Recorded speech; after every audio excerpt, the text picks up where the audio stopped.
valent mieux que les mots. C'est vrai ou c'est vrai? Alors, j'étais assis là derrière lorsqu'on présentait le vidéogramme Welch en Kamen. La salle était calme jusqu'au moment où l'argent a commencé à pleuvoir. À un homme assis, les pieds croisés, et il mangeait du popcorn. C'est en ce moment-là que j'ai vu même les personnes qui viennent pour la première fois se lever avant d'applaudir. Est-ce que vous pouvez applaudir encore pour ce vidéogramme? Et moi, ça m'a interpellé. Je n'avais pas prévu cela dans mon chéri, non. Je me suis dit, mais en fait, j'apprends tous les jours. Pourquoi ils applaudissent en ce moment? C'est parce que l'argent descend. C'est vrai ou c'est vrai? Mais est-ce qu'en ce moment-là, Boiti a parlé? Rien. Il était seulement là, il mangeait et il pleuvait de l'argent. Alors, pourquoi les gens applaudissent en ce moment-là? Parce que l'argent est sucré. C'est vrai ou c'est vrai? Alors, dites, l'argent est sucré. Oui, l'argent est sucré. Dites sucré. ça bien. Oui, l'argent est sucré. Oui, l'argent est sucré. Mais vous voyez, ce qui est surprenant, c'est que les gens n'ont été intéressés comment il pleuvait de l'argent. Et c'est comme ça que ça passe dans la tête de 90% de la population mondiale. Ils pensent à l'argent. On veut gagner de l'argent. On veut gagner de l'argent à tout prix, à tous les prix. Vous avez regardé le vidéogramme, mais vous n'avez vu dans ce moment-là, vous n'avez vu que ce moment précis pour que vos émotions changent et que vous applaudissiez, ce qui n'est pas normal, ce qui n'est pas mauvais. Mais j'ose croire qu'en sortant de cette salle, vous allez changer. Vous allez applaudir autre chose que ça, que je vais vous faire voir dans ce vidéogramme. Qui a vu le film Titanic? Vous avez vu Titanic, n'est-ce pas? Vous voyez que les images parlent que les mots, non? Qui a vu le film Kamasutra? Vous ne connaissez pas Kamasutra? Vous connaissez quoi pour le film? Les images parlent plus que les mots, c'est vrai ou c'est vrai? Donc même ici, quand l'argent pleuvait, c'était des images. Mais je vais vous amener à voir quelque chose, ma famille. 90% de la population mondiale est pauvre, contre 10%, parce que les 10% contrôlent 90% de la richesse mondiale. Les 3 personnes qui sont passées parmi vous se trouvent désormais dans les 10% qui contrôlent les 90% de la richesse mondiale. Pourquoi? Parce qu'ils ont vu ce qu'ils veulent partager avec vous. Personne de vous n'a applaudi lorsque Brito construisait le pont. C'est vrai ou c'est vrai? Personne, ça n'a rien dit à personne. Non, non, non, non, non, non, ça n'est pas intéressant. Ce qui est intéressant, c'est lorsque l'argent a commencé à pleuvoir. Et si même vous aviez vu le pont, il y a quelque chose que vous n'avez pas vu. Vous n'avez pas vu son rêve. Son rêve était là-dedans, vous n'avez pas vu. Vous n'avez vu ni le rêve, ni le processus, mais vous avez vu le résultat. Et nous ne courons qu'après le résultat dans la vie. Alors, si vous aviez vu le rêve, vous aurez compris très rapidement ce que Josiane Jumbi a vu un jour, ce que Prosper Vertiski a vu un jour, ce que Mank Piquet a vu un jour. Tous ont parlé des rêves. Alors, moi, je m'appelle Papa Fotso. Je suis né à 100 km d'ici, dans une localité appelée Lumparis. Dites Lumparis. Lumparis. Non, je vous regarde. Dites Lumparis. Lumparis. Voilà, je suis né à Lumparis. Et croyez-moi, je suis né dans un bloc comme celui-ci. Et en face de nous, il y avait notre bloc. Le bloc-ci, c'était le bloc que j'appelle le quartier riche. C'était les Aoussas.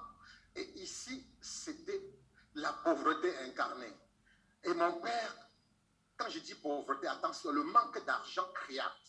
C'est-à-dire, je n'ai jamais vu une communauté aussi pauvre dans sa poche que cette communauté-là. Et mon père en faisait partie. On était dans les plantations tous les jours. Moi, je devais aller au champ tous les jours à 4h30 pour ramener la nourriture avant d'aller à l'école à 7h30. Et souvent, j'arrivais déjà en ville Lorsque tout le monde allait en classe, je devais aller à la maison avant de rentrer. Et c'était comme ça 5 jours de la semaine. Et j'étais donc dans ce quartier des Sansou. Dites Sansou. Sansou. Bon, c'est pas vous, hein, c'est un exemple. Et on chante tous les jours. Tous les jours. Croyez-moi, sauf le dimanche. Moi, j'avais 2 habits. Une tenue kaki qui ne déchirait pas.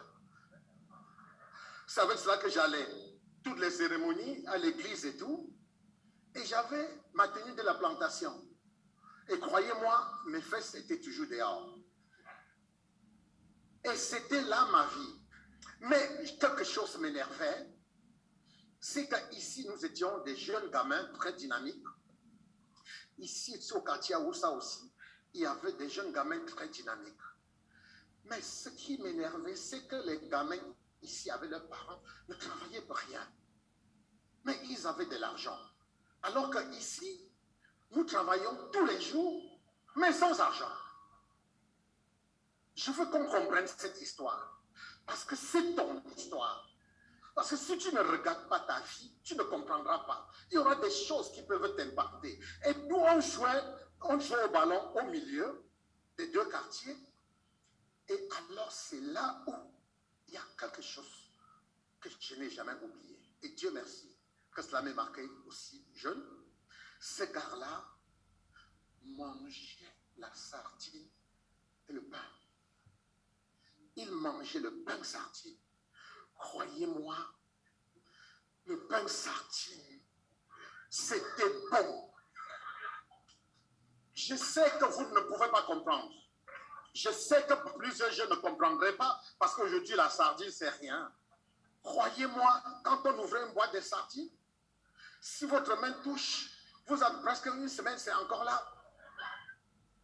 J'ai écrit, je serai riche. Ne regardez pas comment j'ai écrit. Le français m'a toujours menacé jusqu'à aujourd'hui. Hein. Avant la fin de cette présentation, chacun de vous aura son nouveau mot sorti par le français. Et je remercie Dieu de n'avoir pas été très fort en cette langue parce que je voulais tellement fréquenter.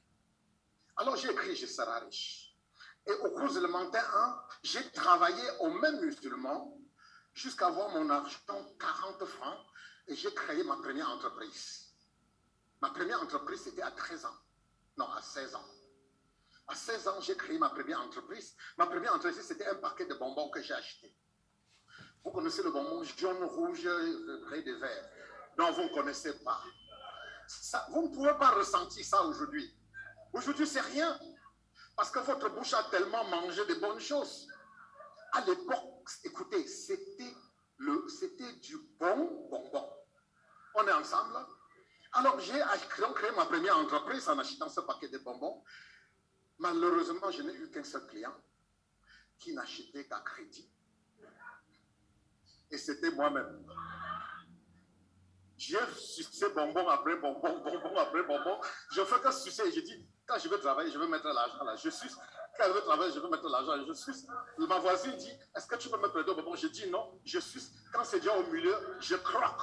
Plutôt, je mange pour ressucer l'autre. Et c'est comme ça que ma première entreprise est morte. Est-ce que vous pouvez applaudir pour mon entreprise? Pourquoi? Parce que je comprenais que si je vends les bonbons, je vais avoir de l'argent et je vais payer le pain sardine. Et alors ma famille, autour de 17 ans, je suis parti de chez nous. Je suis parti de nous et me retrouver ici à Douala, dans des familles qui ne me connaissaient pas, mais des gens assez sociables pour me recevoir, puisque je n'avais pas une famille directe ici à Douala. J'aimais tellement l'école, tellement. Je le dis en passant, je suis un autodidacte. Donc, dès lors que j'avais compris que je ne pouvais pas aller à l'école, papa n'avait pas de l'argent pour payer pour tout le monde, j'ai préféré donner l'avantage à ma petite sœur qui n'est pas là aujourd'hui, parce que papa avait dit, tu fais le choix entre elle et toi, je paye qui? J'ai dit, tu payes pour elle. Et donc, je suis venu à Douala, j'ai poussé, j'ai travaillé au port, comme docker pendant plusieurs années, mais je ne laissais pas l'école, je faisais le cours du soir, et j'ai beaucoup aussi volé l'école. Croyez-moi, plusieurs établissements. Voilà. Je connaissais tous les établissements. À la rentrée, je connais à quel moment j'ai commencé d'abord à être comptable dans les sociétés. Après comptable, et un jour, je me suis retrouvé dans le cinéma. Pour raccourcir l'histoire, pour qu'elle ne soit pas longue, je me suis donc retrouvé dans le cinéma et j'ai bossé. Papa vient de vous dire, oui, je suis un malade du boulot. Quand je vais travailler, je travaille. J'ai bossé au point où j'ai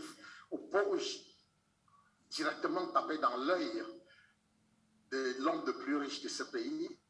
Et il m'a donc recruté comme directeur du cinéma Le Vaury et ensuite directeur du cinéma Abia, les deux cumulés pour 20 ans comme directeur. Et donc, quand papa, si qu'il me voyait, à cette époque-là, il ne pouvait pas m'approcher. Les séries Boudjouko que vous écoutez, les Chop Chop, c'était mes artistes, toutes les stars, c'était mes artistes et j'étais Monsieur Fotso. Dieu, croyez-moi, Dieu, Dieu même, Non, j'étais Dieu, Dieu. Et il fallait être dur. Vous ne pouviez pas faire réussir les salles de cinéma sans être dur. Vous comprenez ça? Parce que les salles de cinéma, les gens ne comprenaient pas le cinéma. On croyait que le cinéma, c'était la distraction seulement. J'ai amené la dimension culturelle dans le cinéma. Et j'ai réussi. Mais voilà, comme papa vient de vous dire, à 54 ans, mon activité s'arrête. Avant que ça ne s'arrête, j'avais créé ma deuxième entreprise. À l'intérieur de mon entreprise du cinéma, tous les pop-corn et les glaces que vous mangez, c'était ma propriété. Et je me suis fait beaucoup d'argent avec. Mais voilà, en fermant l'entreprise, ça a pris mon entreprise une fois de plus. Et je me suis donc retrouvé au chômage. J'ai stressé pendant 2 ans. La honte allait me tuer. Les gens me regardaient maintenant. Les gens ne me saluaient plus. C'était comme ça. Quand on salue là, ça va? Ça va? Ça va? Quand on arrive sur moi, ça va? On passe. Croyez-moi, c'est humiliant, c'est choquant. Et j'ai décidé donc de m'exiler, aller aux États-Unis, m'installer. Je sais que si je vais là-bas, j'avais fabriqué un nom ici. Quand on demanderait où est Papa Fotso, on dit il est aux États-Unis. Et puis ça va, on sait que là-bas, quand on est aux États-Unis, on est bien. Et donc, j'avais envoyé mes 2 enfants là-bas. J'ai décidé d'aller m'installer, même s'il fallait que je porte les sacs à Walmart ou classer les chariots. On s'en fout. Personne ici ne saurait ce que je fais là-bas. Le jour que je vais rentrer, je me dirais bien, je descends à l'avion, je suis aux États-Unis. Et avant, ici, on m'avait présenté les compagnies de marketing de réseau. Croyez-moi, quand tu entrais dans mon bureau et tu dis, il y avait des noms que je ne voudrais pas prononcer. Quand tu prononçais ces noms-là, tu pouvais sortir par la fenêtre. Parce que j'avais tellement entendu des choses dans cette activité. C'est l'escroquerie, c'est l'arnaque, c'est la pyramide, c'est tout ce que vous imaginez. J'en profite pour que sont ceux qui sont là pour la première fois. Je veux voir les mains. Très bien. Écoutez-moi bien, ma famille. Vous allez vivre ça à l'extérieur. Mais ne vous fâchez pas. Ne vous fâchez pas de ceux-là. Ils ne parlent ni de marketing de réseau, de vous. Ils expriment simplement leur ignorance. C'est leur ignorance qu'ils expriment. Ils ne savent pas. Vous voyez, vous avez écouté Maman Huguette Kouaté, financement libre dans cette activité. Prosper Vertica, vous avez entendu une milliardaire, Maman Josiane. Et puis les gens vous diront que ça ne marche pas. Moi aussi, je l'ai dit à cette époque-là. Jusqu'à ce que je rencontre, je suis chez ma petite sœur, chez ma fille. Je regarde la télé, je ne comprenais pas encore anglais, et je vois Oprah en train de présenter un monsieur, Robert Kiyosaki, avec un livre, Le business du 21e siècle. Et moi, je me dis, je suis autodidacte, j'aime tellement lire. Je dis, mais le business du 21e siècle, ça peut être une opportunité là-bas du côté du Cameroun. Donc, je veux m'y intéresser, et j'ai suivi. Et après, je découvre que c'était le marketing des réseaux. J'étais encore abattu.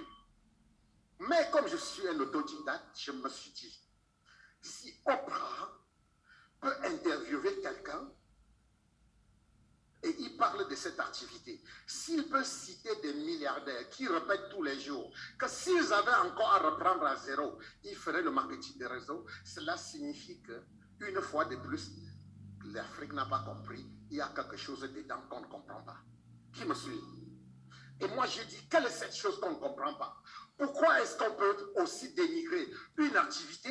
Et je vois Oprah présenter un monsieur milliardaire qui cite d'autres milliardaires qui disent tous que s'ils avaient à reprendre, ils viendraient dans cette activité. Il y a quelque chose que je dois